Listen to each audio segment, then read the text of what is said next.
ओडिशा प्रदेश कांग्रेस कमिटीर सभापति पूर्वतन केन्द्रमंत्री विशिष्ट जननेता श्रीयुक्त भक्तचरण दास महोदय,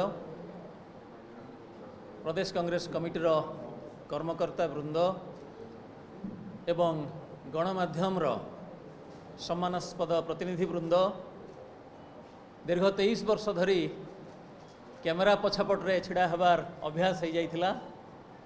एबे प्रथम थर पाई कैमेरा सामना को आसिली। मु जेतेबेले पश्चिम ओडिशार सर्वपुरातन महाविद्यालय राजेंद्र कॉलेजर साधारण संपादक भाव निर्वाचित होइथिली, सेई दिनठू गोटे इच्छा थिला साधारण जीवन को आसीबी, नीतिश्रेष्ठ राजनीति रे जोग देवी। किंतु परिस्थिति भिन्न हैला एवं परवर्ती समय रे परोक्ष भाव रे हो पछे 23 वर्ष काल मु साधारण जीवन रे रहिली बोली दाबी करि पारिबी। राज्यर सर्वाधिक पठित एवं प्रसारित खबर कागज संवादर वार्ता संपादक भाव रे कार्य कली एवं वर्तमान मु मोर 4 दशंधि विलंब हेबा सत्वे मु प्रत्यक्ष भाव रे साधारण जीवन को आसिली एवं कौन पाई कांग्रेस को आसिली से विषय रे श्रीयुक्त भक्तचरण दास सूचना मध्य देवाई कहिसंती। एमती रे तो आमे सांबादिक माने विगत 25 वर्ष धरी शासन क्षमतार थिबा प्रथम 24 वर्ष बीजेडी एवं परवर्ती समय रे बीजेपी रे जोग देवार बेसी सुजोग रही थाए, किंतु मु स्रोतर प्रतिकूल जीवा पसंद कली एथिपाई देश ठीक चली नाही। मोर मने होउची एवं मो भली सचेतन वर्गर मत मु भाबुची जो भली भाव रे देश चलीची हुए तो मो भली सचेतन व्यक्ति माने अधिकरु अधिक संख्यार वर्तमान देशर सर्वपुरातन दल कांग्रेस रे जोग देवाकू पड़िबो। गणतंत्र को बंचाइबा पई हेले मु केवल 2-3टी कारण कहिबी कौन पाई आमे कांग्रेस को बलशाली करिवार आवश्यकता रही एवं मोर प्रारंभिक सूचना मु शेष करिबी। प्रथम कथा हैला वर्तमान जो प्रकार शासन चलीची गणमाध्यम प्रतिनिधि भाव में आपण माने निश्चय हृदयंगम करुथिबे।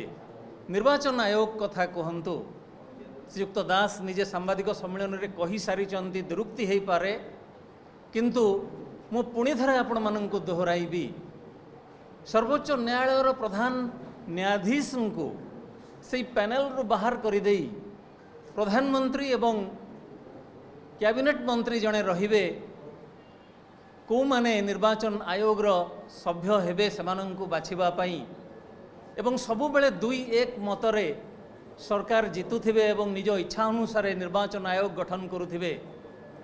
गोटे परे गोटे अनुष्ठान को हत्या करा जाउथिबो एवं केवल मिथ्या प्रचार करा होउथिबो। सामाजिक गणमाध्यम को ठीक भाव में उपयोग न करी सरकार केवल मिछर आश्रय नौथिबे। मु नीतिश्रेष्ठ राजनीति को भल पाए एइथिपाई राष्ट्रपिता महात्मा गांधी राजनीति श्रेष्ठ नीति बोली कहिथिले एवं नीतिश्रेष्ठ राजनीति जीए कहिथिले तांको राज्यर जने नेता प्रधानमंत्री अछंती, किंतु दुखर सहित कहिबा पई पडुची 2014 मसीहारे महात्मा गांधी स्थिति देश रे जहाँ थिला वर्तमान ताहा नाही। महात्मा गांधी विषय रे जेतेबेले भी सामाजिक गणमाध्यम रे कोनोसी पोस्टिंग होउची आपण माने लक्ष्य करिथिबे 14 मसीहा पूर्वरु 9-1 रे महात्मा गांधी जिणुथिले, एबे 1-9 रे महात्मा गांधी पछुआ अछंती। घृणा मंतव्य दिया जाउची, मिथ्या को नेकी केते दिन आमे चलेइबा।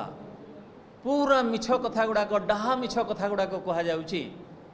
केवल कौन राजनीतिर अर्थ सांप्रदायिक विद्वेष विविधतार ए देश रे एते बड़ विशाल राष्ट्र रे सांप्रदायिक विद्वेष केमती चलिबो यह आदौ ग्रहणीय नुहे। गतकाली जेपी नड्डा सभापति बीजेपी कहिचंती सांस्कृतिक परिवर्तन कर देइचंती मोदी सरकार।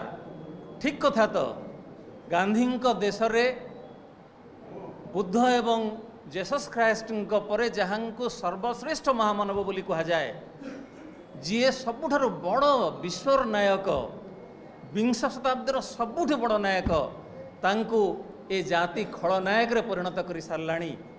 ଏତେ ବିଭ୍ରାନ୍ତିକୁ ସହ୍ୟ କରିବା ଆଦୌ ସମ୍ଭବ ନୁହେଁ। ମୋ ଭଳି ସଚେତନ ବର୍ଗ ଏକାଠି ହେବେ।